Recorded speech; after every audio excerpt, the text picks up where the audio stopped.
태어나면 죽기 마련이잖아요. 그럼요. 근데 물론 안 좋게 돌아가신 분들도 계시겠지만 네. 누군가가 돌아가셨을 때 호상이다 음. 이렇게 얘기하는 경우가 종종 있거든요. 네.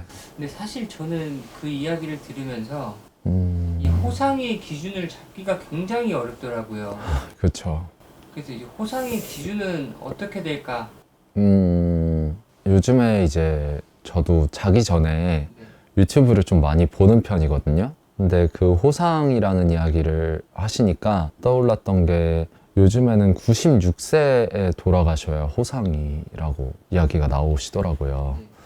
근데 사실은 우리가 100세 시대니까 당연히 그런 이야기는 나올 수 있겠지만 아무리 96세에 돌아가셔도 가족들 입장에서는 그 빈자리라는 게 결론적으로 호상일 수가 없단 말이에요. 그리고 그 호상이라는 단어를 가족들한테 쓰는 것도 사실 굉장히 무례한 일일 수도 있어요. 그래서 저는 사실 뭐 누군가가 집안에 돌아가셨는데 그래도 호상이야 이렇게 이야기하는 것보다는 그래도 조금은 이렇게 조의를 표하는 게 가장 나은 방법이 아닐까라는 생각도 들고, 물론 고인이 원과 한 없이 정말 여생을 잘 사시다가 마무리를 잘 하시고 돌아가셨으면은 저는 그게 호상이라고 생각을 합니다. 근데 내가 정말로 마무리할 틈도 없이 갑자기 돌아가셨거나 너무 돌아가시기 전에 몸이 아프셔서 어떻게 보면은 그 원과 한이 아픈 것도 원과 한이 되거든요.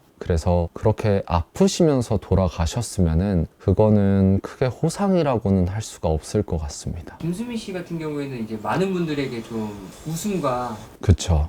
기쁨을 주고 이렇게 돌아가셨잖아요. 네. 김수미 씨 같은 경우에는 호상일까?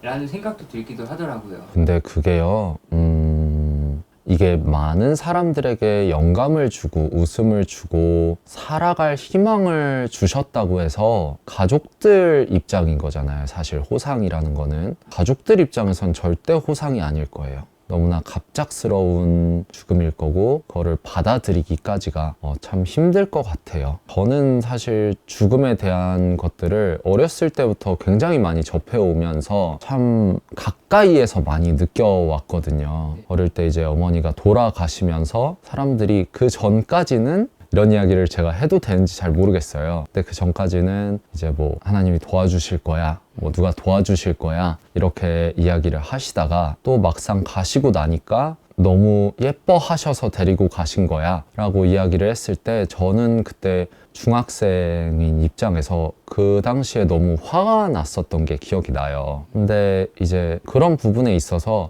사실 죽음이라는 게 물론 장례식장에서도 슬프고 너무 다 슬프지만 죽음이라는 게 서서히 다가오더라고요. 참 이게 그 당시에 느끼는 슬픔도 슬픔이지만 그 공허함과 그 빈 공간이 정말로 한 달, 두 달, 세 달 지나면 지날수록 이 사람을 더 이상 만날 수 없음이 더 크게 다가오는 부분들이 있어요. 그래서 사실 가족들 입장에서 호상은 없다라고 저는 생각을 해요. 근데 다만 이제 그런 건 있죠. 무당이 된 이후로 예를 들면은 그런 돌아가신 분들을 대하는 자세 에 대해서 생각을 할 때 그럴 수 있잖아요. 예를 들면 돌아가신 분들의 물건을 너무너무 간직하고 싶고 돌아가신 분들의 유골을 또 함께 있고 싶으니까 집에 간직하시는 분들이 계세요. 근데 그런 분들에게는 항상 말씀드리는 것들이 망자에 대해서 예를 들면은 생각을 해봐야 될 게 망자한테 아빠 나 너무 힘들어, 엄마 나 너무 힘들어, 나 아빠 없이 어떻게 살아, 나 엄마 없이 어떻게 살아, 나 정말 따라 죽을래,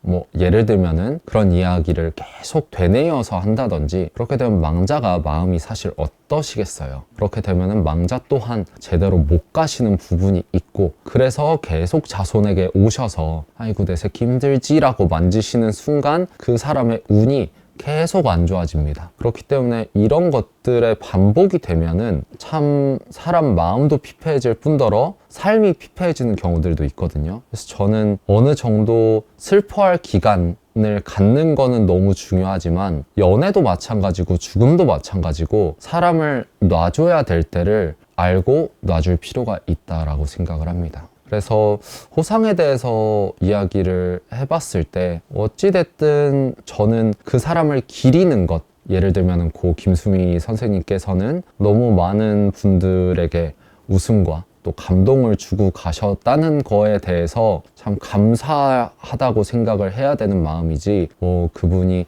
호상으로 갔네 아니면 뭐 갑작스럽게 가셔서 뭐 어쨌든 이런 것들을 따지는 게 의미가 없다고 생각을 해요. 감사합니다. 네, 감사합니다.